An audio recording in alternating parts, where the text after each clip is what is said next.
Ya aquí, listo, muchas gracias. Sí, la primera pregunta, yo sé que la respuesta puede ser muy amplia, pero la primera pregunta es como para introducir en el tema, es que nos cuentes qué son las enmiendas al Reglamento Sanitario Internacional y qué significa este nuevo tratado pandémico, que son dos tratados o dos, ¿cómo se podría decir? Nuevas regulaciones que están apareciendo a nivel mundial. Um, First and foremost, you have to realize that it's at least three separate things. Number one are amendments that were adopted over 18 months ago, which is what most people have been concerned about. So that's number one.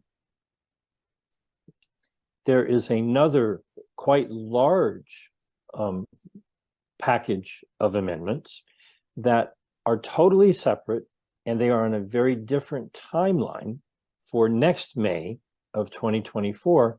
And they're actually having meetings today and tomorrow about that large package of amendments. And so that's number two. Now, almost everybody has gotten it confused by mixing those two separate packages of amendments together, and have been very concerned that this large package of amendments, that the deadline, was upon us. But that's not true. Very small package of amendments from last year, the deadline has already passed, but the very large package of amendments, they're still negotiating, and quite frankly, they're having difficulty reaching agreement. Before I talk about the third part, I want to give more details about these, because if I start talking about the third part, then everybody will get it all confused. So these amendments are to something called the International Health Regulations, which were adopted in July of 1969. There was a large collection of amendments in 2005, and then purportedly there were amendments in May of 2022. Now, the amendments that were purported to be adopted, in May of 2022, the way the amendment structure works, currently, nations have 18 months for their head of state, president, prime minister, to just write a letter to the WHO and to reject them if they wish. But despite all of the talk that has gone around the internet, to my knowledge, not one leader around the world has done so. And so that deadline has passed.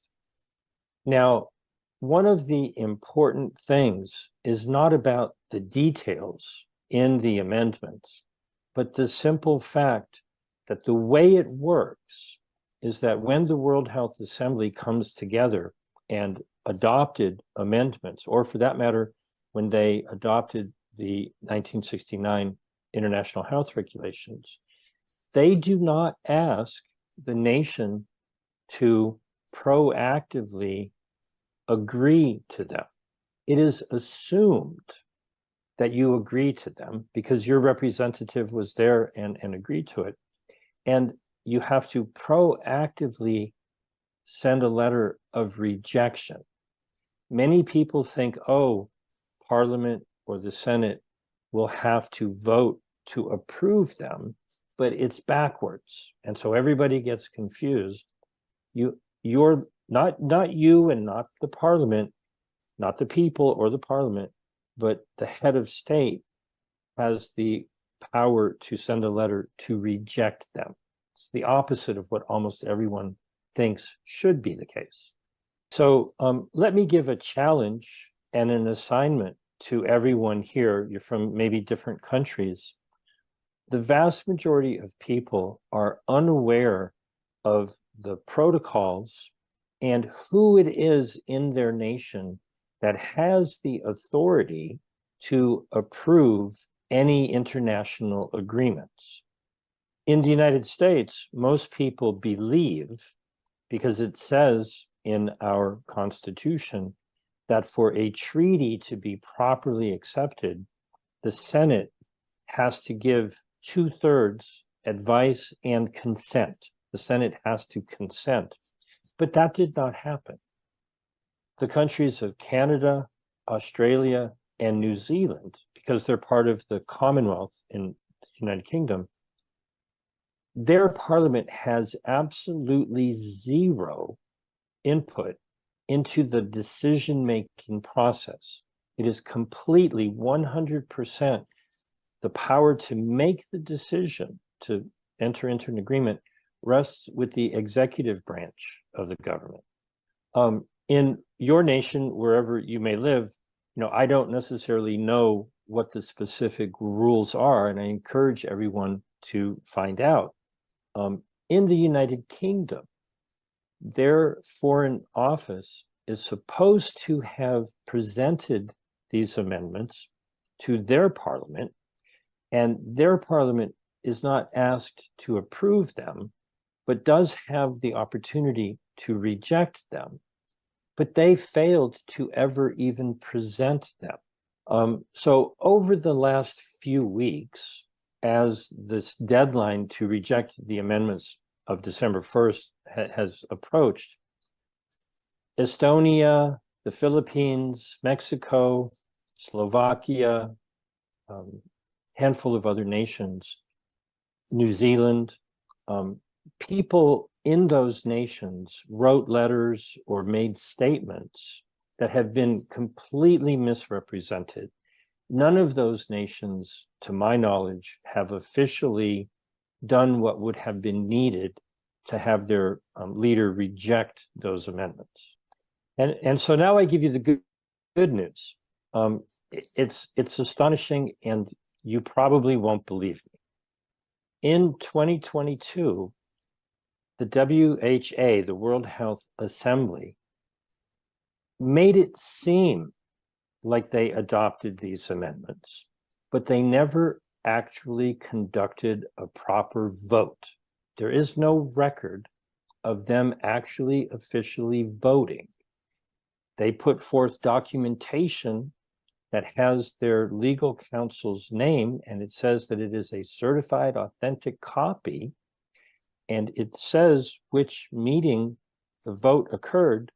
But if you watch the video of that meeting, they never actually bothered to conduct a vote. The amendments are null and void. I'll put that in the chat. It would be spectacular if someone could translate this article into Spanish for everyone else to see the details.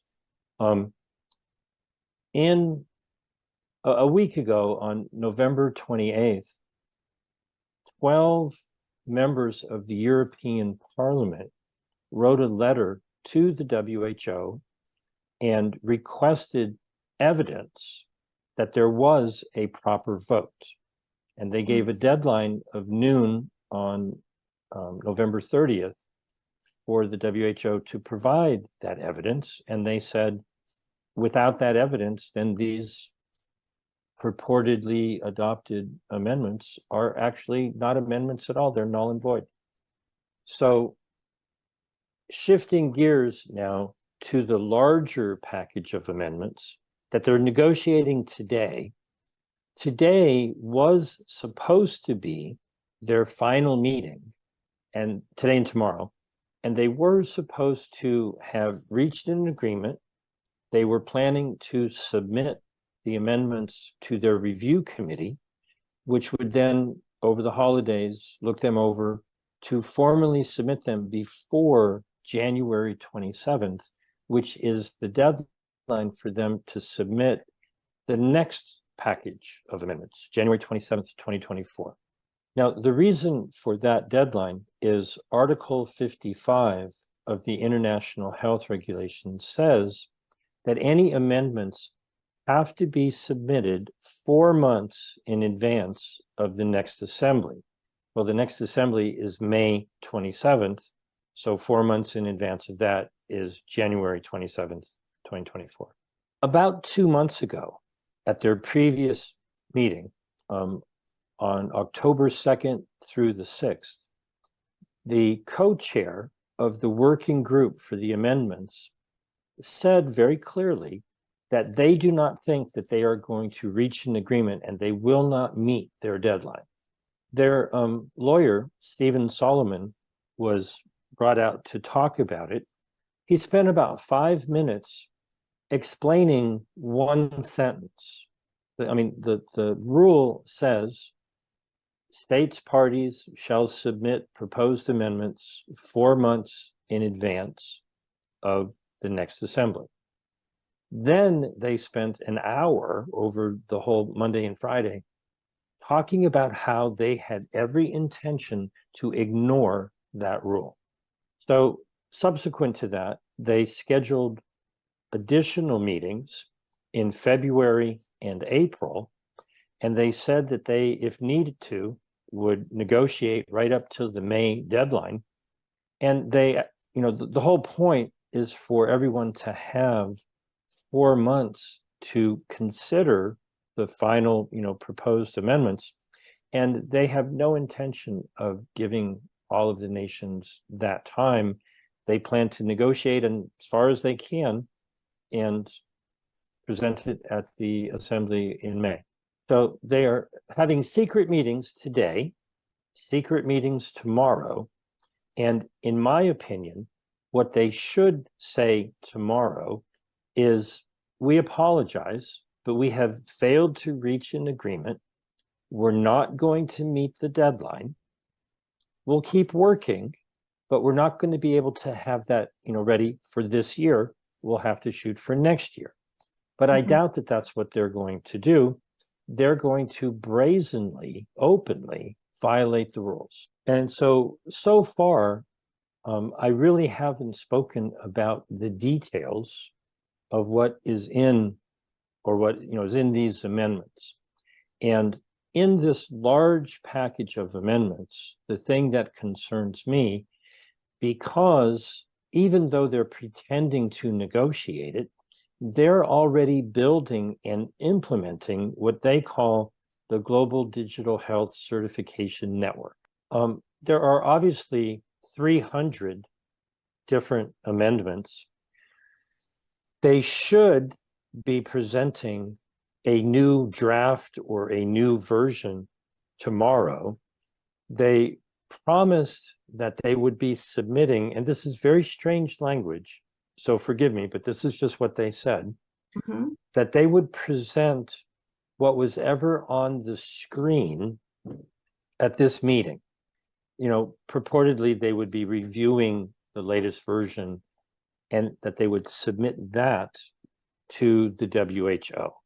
Well, are we going to get to see that? Now I'm going to actually